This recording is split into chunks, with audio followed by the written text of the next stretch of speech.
전자회로의 심장, 바로 콘덴서, 다른 말로 커피시터라고도 하죠. 오늘은 이 콘덴서, 그중에서도 알루미늄 전해 콘덴서를 만드는 기업 사마전기에 대해 좀 깊이 들어가 볼까 합니다. 사실 이 회사 예전엔 그냥 TV나 냉장고에 들어가는 부품 만드는 곳, 딱 그 정도 이미지였거든요. 그런데 어느 순간부터 AI 데이터 센터와 전기차의 심장에 들어가는 핵심 부품사로 불리면서 시장에 아주 뜨거운 관심을 받고 있습니다. 대체 이 회사에 무슨 일이 있었던 걸까요? 네, 오늘 저희가 함께 살펴볼 자료들을 보면 사마전기는 단순히 매출이 늘어나는 수준이 아니에요. 회사의 DNA 자체가 바뀌고 있는 아주 흥미로운 변곡점에 서 있습니다. 과거의 그 가전부품 회사가 아니죠. DNA가 바뀐다는 표현이 확 와닿네요. 그럼 먼저 이 회사의 정체부터 좀 확인해 보죠. 주식시장에 보면 삼화라는 이름이 붙은 회사가 여럿 있어요. 사마콘덴서, 사마전자, 그리고 오늘 주인공인 사마전기까지. 이 회사들 그냥 이름만 비슷한 건가요? 아니면 가족인가요? 아주 좋은 질문입니다. 이들은 사마콘덴서 그룹이라는 한 지붕 아래 있는 피를 나눈 형제 회사들입니다. 핵심은 소재부터 완제품까지 수직으로 다 해낸다는 건데요. 제가 재미있는 비유를 하나 들어볼게요. 오, 비유 좋죠? 빵집이라고 생각하시면 쉬워요. 막내 격인 사마전자는 빵의 핵심 재료인 밀가루, 즉 페라이트 코어라는 소재를 만듭니다. 아, 재료를요? 네. 그럼 이 밀가루를 가지고 둘째인 사마전기는 우리한테 아주 친숙한 식빵 같은 대중적인 전해 콘덴서를 만들고요. 식빵, 네. 그리고 그룹의 맏형인 사마콘덴서는 부가가치가 훨씬 높은 고급 케이크, 바로 MLCC를 만드는 그런 구조입니다. 오영주 회장을 중심으로 지분 관계가 얽혀 있고 기술적으로는 일본의 강자 니치콘과도 깊은 관계를 맺고 있죠. 빵집 비유를 들으니까 관계가 머리에 쏙 들어오네요. 밀가루, 식빵, 케이크라. 그럼 그 대중적인 식빵을 만든다는 사마전기로 다시 돌아와서 요즘 이 집 식빵 중에서도 특별히 잘 팔리는 프리미엄 메뉴가 있다면서요? 에스캡과 하이브리드 커피시터 이 두 가지가 계속 언급되던데요. 정확합니다. 과거에는 정말 식빵만 팔았다면 지금은 그 프리미엄 메뉴 두 가지가 빵집의 운명을 바꾸고 있습니다. 먼저 하이브리드 커피시터부터 말씀드리면 이건 기존 콘덴서들의 장점만 쏙쏙 뽑아 합친 하이브리드 제품이에요. 특히 135도가 넘는 고온과 아주 격렬한 진동을 견뎌야 하는 극한 환경, 예를 들면 전기차 엔진룸이나 5G 통신 장비 같은 곳에 필수적으로 들어갑니다. 아, 극한 환경 전문이군요. 네, 그런데 진짜 중요한 건 따로 있습니다. 이 하이브리드 커피시터를 국내에서 양산할 수 있는 유일한 기업이 바로 사마전기라는 겁니다. 잠깐만요. 국내 유일이라고요? 이게 그 정도의 기술 장벽이 있는 제품이었나요? 그럼 이전에는 이 시장을 누가 다 차지하고 있었던 거죠? 전부 일본 기업들이었습니다. 그 시장을 뚫고 들어간 거죠. 사실상 국내에선 독점적 지위를 갖고 있는 셈입니다. 그리고 또 하나의 히트작이 바로 에스캡입니다. 이건 AI 데이터 센터 서버에 들어가는 기업용 SSD, 즉 ESSD에 특화된 부품이에요. AI 서버용이요? 이건 또 어떤 역할을 하나요? 일종의 비상 전원 장치, 보험 같은 역할을 합니다. 데이터 센터에 갑자기 전력이 뚝 끊기면 어떻게 될까요? 상상만 해도 끔찍한데요. 데이터가 다 날아갈 수도 있겠네요. 그렇죠. 에스캡은 바로 그 순간 아주 짧은 시간 동안 전력을 공급해서 SSD에 저장 중이던 데이터를 안전하게 백업할 시간을 벌어주는 겁니다. AI 시대에 데이터 센터 투자가 폭발적으로 늘고 있으니 이 제품의 수요가 어떨지는 상상이 가시죠? 국내 유일의 전기차용 부품, 그리고 AI 서버의 데이터를 지키는 보안, 이 키워드만 들어도 회사의 위상이 예전 같지 않을 것 같은데요. 과거 국내 시장의 경쟁 구도는 어땠나요? 원래 이 시장의 전통적인 강자는 삼형전자였습니다. 그런데 이 구도가 완전히 뒤집혔어요. 삼형전자는 곳간에 현금은 두둑이 쌓아뒀지만 미래를 위한 신규 투자에는 좀 소극적이면서 성장이 정체됐거든요. 반면에 사마전기는 기술 개발과 과감한 투자로 수익성과 성장성 모두에서 압도하기 시작한 겁니다. 국내 1위 자리를 뺏어온 거군요. 그럼 세계 시장에서는 어느 정도 위치인가요? 글로벌 생산 능력으로는 한 6위권 정도 됩니다. 여기서 사마전기의 전략이 아주 명확하게 드러나는데요. 중국의 저가 업체들, 예를 들어 아이화나 장하이와는 아예 가격 경쟁을 피합니다.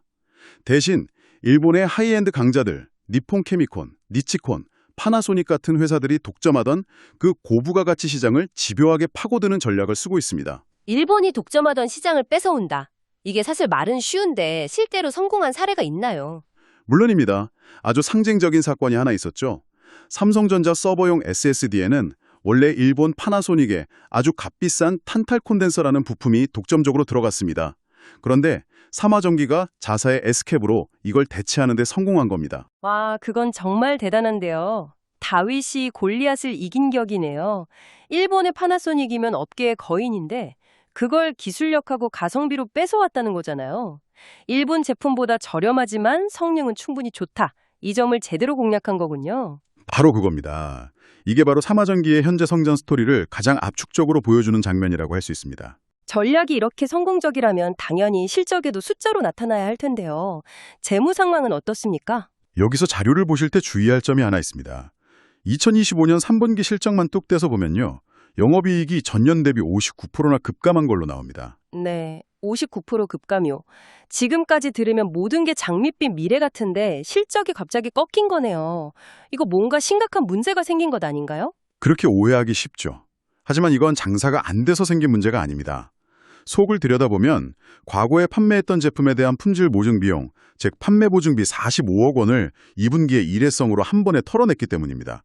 일종의 회계적 처리인 거죠. 아, 오히려 진짜 중요한 지표인 수주잔고를 보면 2023년 말 285억 원에서 2025년 3분기 326억 원으로 14.4%나 늘었습니다. 실제 주문은 계속 쌓이고 있다는 뜻입니다.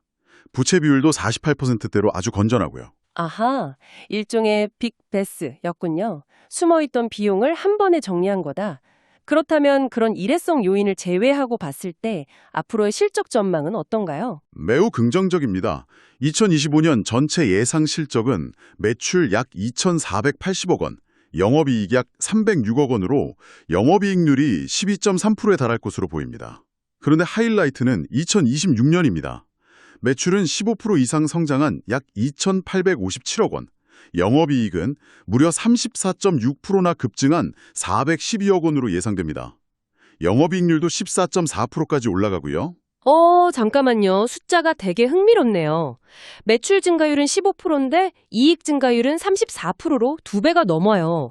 매출이 늘어나는 속도보다 이익이 늘어나는 속도가 훨씬 빠르다는 건 그만큼 비싸고 좋은 물건을 많이 팔기 시작했다는 가장 확실한 신호겠네요. 정확히 보셨습니다. 바로 그 점이 이 회사의 체질이 바뀌었다는 핵심 증거입니다. 과거 영업이익률이 3에서 5%에 머물던 평범한 제조업체에서 이제는 10%를 훌쩍 넘는 고수익 기술 기업으로 완전히 탈바꿈하고 있는 겁니다. 이런 폭발적인 성장을 뒷받침하려면 공장을 계속 돌리고 또 지어야 할 텐데 생산 능력은 주문량을 따라가고 있나요? 네, 회사의 기조가 양보다 질이라 고부가 가치 제품 라인에 투자를 집중했습니다.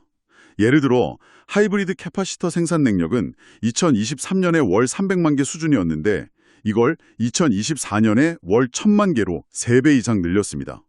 2025년 목표는 월 2000만 개고요.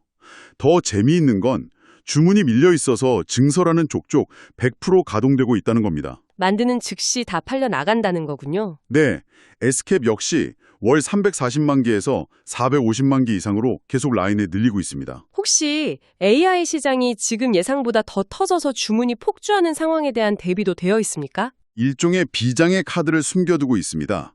충주에 약 1만 평에 놀고 있는 땅, 즉 유휴 부지를 미리 확보해뒀습니다. 만약 수요가 예상을 뛰어넘어 폭증해도 바로 공장을 지어서 대응할 수 있는 준비가 되어 있는 거죠. 미래까지 내다본 준비네요. R&D 쪽에서는 또 다른 무기를 준비하고 있는 게 있나요? 네, 아주 중요한 신기술이 있습니다. 최근 개발에 성공한 액침 냉각 전용 컵패시터라는 겁니다. 액침 냉각이요? 단어부터가 좀 생소한데 SF 영화에나 나올 법한데요? 비슷합니다. AI 서버는 열이 어마어마하게 나거든요. 이걸 식히려고 아예 서버 전체를 기름 같은 특수 냉각류에 퐁당 담가버리는 기술이 바로 액침 냉각입니다. 아, 서버를 통째로요? 네, 그런데 기존 콘덴서는 이 기름에 닿으면 부식되는 문제가 있었어요. 삼화전기가 이걸 해결한 특수 소재 콘덴서를 국내 최초로 개발한 겁니다. 앞으로 S캡을 AI 서버에 납품하면서 이 액침 냉각용 컵패시터까지 패키지로 묶어서 팔 가능성이 매우 높습니다. 미래 먹거리를 한 발 앞서 준비하고 있는 거죠. 이야기를 쭉 듣고 보니까 이 회사의 매력 포인트가 몇 가지로 딱 정리되는 느낌인데요. 첫째는 S캡으로 AI 데이터 센터라는 거대한 성장 산업에 직접적으로 올라탔다는 거고, 둘째는 하이브리드 커패시터로 전기차와 오지 시장에서 국내 유일이라는 강력한 성을 쌓았다는 점. 맞습니다. 그리고 세 번째는 방금 우리가 확인한 것처럼 이익률이 낮은 제조업에서 이익률이 높은 기술 기업으로 체질을 완전히 바꿨다는 점. 마지막 네 번째는 수요가 터지기 전에 미리 증설을 완료해서 기회가 왔을 때 놓치지 않고 주문을 전부 매출로 연결할 준비가 되어 있다는 점입니다. 던데 그러다 보니 PBR은 2.3배로 좀 비싼 거 아니냐는 시각도 있거든요. 좋은 지적입니다. 숫자만 보면 PBR 2.3배가 부담스러워 보일 수 있죠. 하지만 비교 대상을 봐야 합니다. 경쟁사인 삼형전자의 ROE는 3에서 5% 수준에 불과합니다. 돈 버는 능력 자체가 비교가 안 되는 거죠. 이렇게 압도적인 수익성과 성장성이 높은 PBR을 정당화해주고 있는 겁니다. 게다가 2026년 예상 실적을 기준으로 계산하면 PER은 5.8배 수준까지 떨어집니다. 이 정도 성장성에 비하면 여전히 매력적인 구간이라고 분석하는 시각이 많습니다. 물론 장밋빛 전망만 있을 수는 없겠죠. 우리가 반드시 짚고 넘어가야 할 리스크는 어떤 것들이 있을까요? 당연히 리스크도 존재합니다. 첫째, S캡 시장을 뺏긴 일본 파나소닉이 칼을 갈고 있습니다. 말레이시아 공장을 크게 증설하면서 되찾아오겠다고 벼르고 있어서 앞으로 기술 경쟁이나 단가 싸움이 치열해질 수 있습니다. 추격이 만만치 않겠네요. 그렇죠. 둘째는 원재료 리스크입니다. 커패시터의 핵심 원료인 알루미늄 가격이 급등하면 원가 부담이 커질 수밖에 없고요. 마지막으로 가장 근본적인 우려도 있을 것 같은데요. 네, 바로 AI 피크아웃, 즉 AI 시장의 성장세가 예상보다 빨리 꺾일 수 있다는 공포감입니다. 이건 삼화전기뿐만 아니라 모든 관련 기업이 안고 있는 숙제죠. 항상 염두에 둬야 할 부분입니다. 반대로 리스크가 아닌 투자자 입장에서 안심할 수 있는 긍정적인 부분도 있을까요? 전환될 수 있는 전환사채, CB나 신주인수권부 사채, BW 발행이 전혀 없습니다. 그래서 나중에 갑자기 주식수가 늘어나서 내 주식의 가치가 희석될 위험, 소위 말하는 오버행 리스크가 현재로서는 없다는 건 상당한 장점입니다. 단순한 가전부품사에서 AI와 전기차 시대의 핵심 솔루션 공급자로 오늘 삼화전기의 이야기를 따라가 보니 한 전통 제조업체가 어떻게 시대의 흐름을 읽고 기술의 파도에 올라타 자신의 가치를 완전히 새롭게 써내려가는지 그 생생한 과정을 엿본 것 같습니다. 그렇습니다. 수십 년간 일본 기업들이 철옹성처럼 지배해온 하이엔드 부품 시장에 균열을 내고 그 변화의 중심에 한국 기업이 서 있다는 사실 자체가 앞으로 이 시장을 지켜보는 아주 중요한 관전 포인트가 될 겁니다. 오늘 우리가 살펴본 것처럼 한 기업의 진짜 가치는 과거의 영광이나 현재의 숫자보다는 미래를 향해 얼마나 빠르고 올바른 방향으로 변화하고 있느냐에 달려 있다는 걸 다시 한번 생각하게 되네요.